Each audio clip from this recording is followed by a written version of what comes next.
Hello and welcome to Newsworthy Stories with Jacqueline Jimenez. We are officially in storm season. And I say storm season because it's not just hurricanes, it's not just tornadoes, it's also flooding, it's heavy rains, it's roofs falling in for no wind damage, right? But joining me now to talk more about how to prevent your damage before a storm is Judith Mergilles. From Seeds, Mitigation and Restoration. Judith, thank you so much for joining me. Thank you for having me. Now, can you tell us more about, first of all, what it is that you do, but then get into how can we prepare our business and our home before a storm? Yes, okay. I'm with Seeds Mitigation and Restoration Services. I am a co-owner of the company. I am also a certified mold remediator and certified water and fire restoration and mitigation as well. So during storm season, I tend to tell everyone, especially living in Florida, everyone knows what the emergency kit looks like. We get a list on every website, every post tells you what you need. If you've been here even 1 year, you already know what you need for hurricane season. The main thing is, what do you need prior? How do you make sure that when you do have a storm, your business and your home is protected? So our main approach here with Seeds is preparation. So I always say preparation through education is less costly than learning through tragedy. That's Max Mayfield. So our main approach is our staff and our technicians are has a history as insurance agents, property and casualty agents, insurance adjusters. They've worked 15 plus years for the insurance company. So we know what they're looking for when a claim is filed. We have public adjusters. We have just in every state. We've worked in not just Florida, but in Texas, the Carolinas, California fires. So we have the experience not only in Florida, but we have the experience as not just the consumers, but also as agents for the insurance company and agents for the individual. So our main approach is, how do we make sure that you have the proper coverage? So when you need my services, that's not when you're paying out of pocket. So Right. education. Yeah, and I tell you, you mentioned Max Mayfield, and I was really excited when you said that, because Max has been around forever, right? He used to be with the actual weather hurricane center, that's what it was Yeah. called. And when I used to produce news in a new newsroom, Max would always be doing hits and live hits with us. So for you to quote Max Mayfield, I just want people to know who he is. He was like the expert, in hurricane season, and just an awesome person. And Have to also, I'm say. always looking to the leaders in our industry that's been here before us, that always has the advice for us coming in the industry, and how to make sure that we're passing on that education advice to our consumers. So what's happening in this picture? What am I looking at?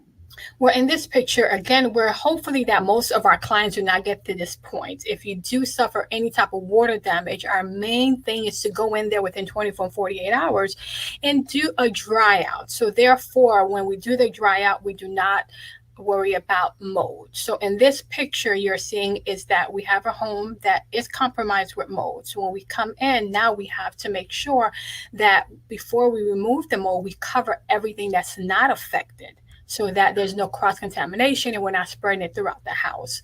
And we do have a contaminant that is set up in the area where the mold is, and we go in with hazmat suits, rebreather masks, and there is negative air pressure in there, and our technicians are donning off this gear before walking through the house. So we're very, very careful about cross contamination. Yeah. So how can people prepare their homes for a storm, or a small business before a storm actually happens? The very first thing I tell people is something that's within your control, and that is understanding your policy. A lot of times when you hear about hurricane, no one thinks about, okay, am I covered? If I am covered, how much coverage do I have? So make sure this is a time, because once there is a storm, there's no more buying additional coverage. There's no other time for you to call your agent and say, hey, now this is what's going on. Am I covered? So this is a time for you to pull out your policy and know exactly what you're covered for. You're looking at is your policy, the endorsements in your policy, the exclusions in your policy, the limitations in your policy. So therefore, when you have a policy that might say, okay, I have $250,000, that's my cap. But how is that divided? Do you have mold coverage for, God forbid, the water becomes mold within 24 hours, and now we have to come in and do a mediation? Is there mold coverage? And if there is, a limit. Do you have water coverage? What's your limit and your cap on that water coverage? Is it 10,000? Is it 15,000? Most water jobs are to be under 10,000 is very rare, especially if you are affecting multiple housing. So understanding your policy, knowing what is covered in your policy, speaking to your agent is the number one way to start your preparation process. So talk to me about you talking about what you need in coverage, but what don't most people ask for? And is something like what you do, when you come in, is that something that can be covered? And what should we ask for? And so, yes, it is covered. And so, it's not necessarily what you're asking for, is making sure you're understanding what that coverage is. When you do have your policy, you'll see a million different numbers. So, you're realizing, okay, I have a deductible, but then I also have a policy limit. So, what's the limit on that policy? What is we're going to cover? Does the limit, if your house is a total loss, do you have enough coverage to cover that? Your deductible, you might be able to save a little bit more with a lower deductible. But if you're in the middle of a disaster, would you rather pay a little bit more each month so you have a lower deductible? So when you are, the last thing you need to be worried about is first 5,000, 10,000 out of pocket because you have a higher deductible to save money, but then you can't get your house restored because now you do not have that deductible aside. So whatever your deductible is, that should be in your emergency fund. So therefore, when you do have any type of damages, that deductible is readily. So when you're talking about emergency fund, not just having money put away if you have to get a hotel and so forth, but also to meet that deductible. Now, And you talk about emergency funds because a lot of people they don't have one, and it's not something that they understand. That when you say emergency fund, like what do you mean emergency fund? Yes, because when we do have any type of storm or damage and the insurance company comes out, you have to understand it can be months before you get any type of payout. So when you're working with contractors, depending on the contractor, some contractors do not want to go through your insurance policy. They want to get paid right away. Now you submit the claim to your insurance company and get reimbursed. Do you have that money there? Even those that do go through your insurance company, if there is a deductible, they want to get that deductible paid out, and then they will wait to get paid the balance to the insurance company. So making sure that when you're looking at emergency fund, you're looking at what you would need to live for 2 weeks. That's what your emergency kit is telling you. But do you have enough to also cover the deductible on a disaster? Okay, so and how much of a deductible should we, or not deductible, but how much coverage do we need on average uh, for a business or a home? Well, it also depends on what kind of coverage you have. So that is kind of like not just a loaded question, but it's a tailored question to the individual. So you have individuals that have their regular coverage and they also have flood coverage, which again, I tell people in Florida, when you say I'm not in the flood zone, we're in Florida. We're all in a flood All in the zone. flood zone, So take advantage of that because you might have the highest coverage when it comes to disaster. But again, if water comes into your home, depending on how the water come into your home, is it wind damage or is it flood damage? That'll make a big difference on whether enough you're covered 100% or not covered at all. So if you have flood water coming in, your typical homeowner's insurance does not cover that. And so therefore, if you have flood coverage, you have regular coverage, then you talk about how much coverage depending on where you live, the size of the home, what's damaged, how much the cost of the home is. So that coverage is all that you have to consider when you're talking to your agent. now I can talk to you. I'm looking at this picture and I'm looking at the mold, and in Florida, part of my there's also different organizations that when a storm happens, you go out and groups, churches often come together and they go out and they what we call gut out a house so that when you guys come in, um, but this mold, it's like comes so quickly and it's so damaging. And if you're not on top of it, like if you have any flooding, you don't have any time to waste. And also, because what I have found when we went to in the Keys after Hurricane, I think it's Irene maybe, Irma. down in the Keys, and then over on the West Coast last year as well. Those storms, I tell you what, in the short time that we were there, I mean, the amount of mold that was just caked on everything, shoes everywhere, everywhere there was flooding. And it was because they couldn't go back into their homes and open up the windows. They weren't even allowed back in their homes, for days after the storm. And so if you're thinking, oh, well, if there's flooding, I can just do it that day. Well, sometimes you're not allowed back in the area because power lines are down, da da da da. This mold gets there so quickly. Yeah. And that's why, it's one of those things where the reason why I have Judith on is because I know that in the emergency, right? And you're trying to figure out who to get, who do I call? And you have all these phone numbers and you don't know one person to call that or you've heard of because you've not had to deal with it. Your neighbor may not have had to deal with it yet. And so giving you a person or just to start thinking about, I need to start looking into what, mitigation and restoration company is near me. Judith can't handle, the whole state, right? Yes. But it's important for you, and not just the state, outside of the state. There's tornadoes ravaging everywhere right now. Oh my goodness, right? So understanding that mitigation and restoration, you need to have a go-to company. You need to already have done your research as to which mitigation and restoration company you will go to, and that will do the type of business you want. Judith is also on the board of NABO. We've been talking about NABO. We had NABO on here last week, National Association of Women Business Owners. And you're also a part of another organization. Yes, I am also part of NAWIC, which is the National Association of Women in Construction. Again, when we talk about having different businesses to be able to call on, depending on where you are in the state, being part of an association where different people in your industry can come together as a team. We're not competitors, we collaborate. If I have a job in Jacksonville, I can call one of my NAWIC sisters and say, hey, I can't get to this job. I cover the whole state of Florida, but depending on the emergency, I need this client to be taken care of within 2 hours. Where I can't get there within that time frame, I can call a restoration company up there. We do a lot with the National Association of Women in Roofing, which is we refer to them a lot because we come in, we're putting the blue tarps on your roof once the roof is blown up. But when you need to do the rebuild and reconstruction, we reach out to, again, our associates that we're in association with because we're able to collaborate. We have a trust factor. We know each other year round.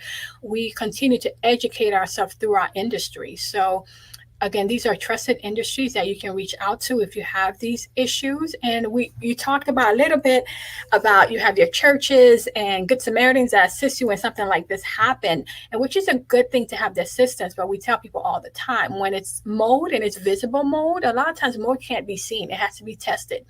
When it's visible mold, you actually want to be able to handle that by a licensed professional because you don't want to breathe that in. You can't take your over-the-counter products to just Lysol it out. There's particular products you have to use to make sure if you're cleaning out your mold and you say, it keeps coming back. My shower has mold, it keeps coming back because the proper products are not being used, the proper steps are not being done. There's a protocol depending on what type of mold. When we test the mold, we test it for what type of mold that it is, the amount of mold that is there prior to remediation. And as a mold remediator, we put together a plan. That is, we go by and then we retest after the mold is done to make sure we get a clearance. So again, when you're going through that process, you want to make sure you're hiring a licensed professional to be able to do that. And if you do need assistance throughout the state, you want to make sure you're calling someone who's reputable, or you can call us locally and we'll assist you in finding someone within your area that can assist you with that. No, what we do, we don't touch necessarily the mold.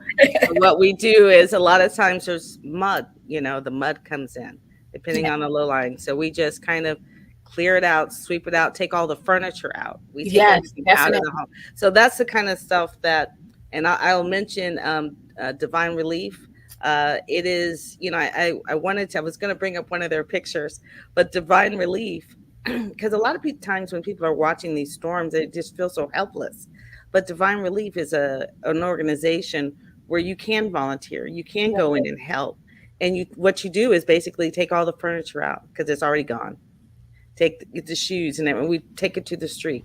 We take the limbs to the street. So when I say we're preparing it for you, meaning we're just getting all the stuff out the way, and then you guys go in and do whatever it is, that you do. That's what I mean. Yeah, we're yeah, not that's right. we're Yeah, not trying to clean the mold. yeah, because if it's something that is a total loss, then we are going to dispose of it as well. So that really, that also reminds me of She Builders, which is another program down here in South Florida that assists homeowners, and it's a non-for-profit. And a lot of the local contractors, we volunteer through She Builders as well. That's another organization to look into if you have individuals that's going through some process and they do not have the funds. Non-for-profit that help them as well. What else should we know? I see the disaster preparedness for small business behind you. What is that about? Well, again, I put together different things for businesses. I do have a presentation that I put together for small businesses because, again, it might be residential, it might be business, it might not be your business. You might be the manager or the maintenance director. You need to know what to do in case of a storm and who to contact and what's your responsibility. A lot of the time, we do want to blame the insurance company because they're not covering anything, which is what we're saying. And so, but then we need to know what is the insured responsibility, either residential or business. When a storm happens and you have a damage, it is your responsibility to make sure that you've done everything in your power to mitigate that damage. Did you call someone within 24, 48 hours? Did you shut off the water valve? So there's different things that is insured's responsibility to make sure that when the insurance company comes in, you say, I did everything I needed to do on my part. But also, too, we teach individuals how to file a claim. It sounds so easy, but a lot of people do not know that. When you do have damage, make sure you're documenting everything. You're taking pictures, you're taking videos, you're writing out the documentation. So therefore, you're going to have so many players in that process, it's going to be overwhelming. All Now these I think initials come in, like your IA, your PA, you're like, who is that? You have an insurance adjuster, a public adjuster, a desk examiner, umpire. So you got so many people in play that you won't remember who you told what. So documentation of that process is a big thing as well. Now, I think you told me this particular presentation behind you, the disaster preparedness for small business, is on your YouTube page. Actually, this presentation I did for the Broward County Black Chamber last year for disaster preparedness. So it is on their YouTube page. I see. And as well with all the slideshows, I even have examples of homeowner and commercial policies on there, and we circle and highlight the different things you should be looking for in your policy, where your limitations are, exclusions, and so forth. So I put up actual policies. So if you don't know where to look, you're able to look at that presentation and I'll be able to help you. I also put down resources for businesses to be able to present to their employees.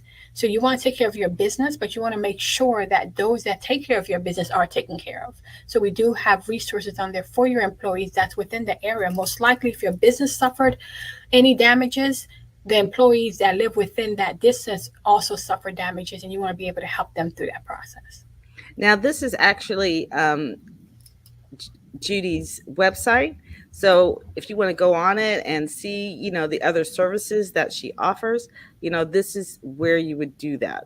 And so, I encourage you to do that as well. And I know the information has been running along the ticker. Is there anything else you want to share with us before we wrap up? Yes, I do tell individuals, especially individuals within the Tri-County area, our biggest thing is education, education, education. Having a business, we do have an insurance brokerage firm we ran over 15 years prior to our restoration company. So we are very, very versed in your property and casualty insurance and what you should be looking at and how you should be prepared. So we do free consultation for the clients. So if you do have a possible damage and you want us to come and take a look at it and give you honest advice, hey, is this something that needs to be put in a claim? What should I do? Here's my policy. We'll do a policy review with you to see if it's worth putting in a claim or not. And if it's worth hiring a public adjuster or not, because sometimes it is worth it to hire someone that has an expert in this to help fight that that battle for you. Other times, it's something simple that your insurance company can work out with you directly. So we do provide that free consultation services for our consumers that just needs to know where should I go from here. Okay. All right, that sounds good. I'm so excited. I'm so glad we get, we're able to catch you at the beginning of the season, and as we're moving through each day because we don't know what to expect. I'm so thankful for your expertise, and I know that we will probably call on you again, I'm you know, looking forward as to it. as the season, progresses. Your expertise is so valuable here, especially in South Florida, but anywhere a storm hits, anywhere you have flooding. And I tell you what, in every state, there's some kind of disaster, whether it's fire. Somebody's got their thing, tornadoes, right? Somebody has whatever disaster hits your area, that's it. So thank you so much for your time. I greatly appreciate it. Thank you so much for having us.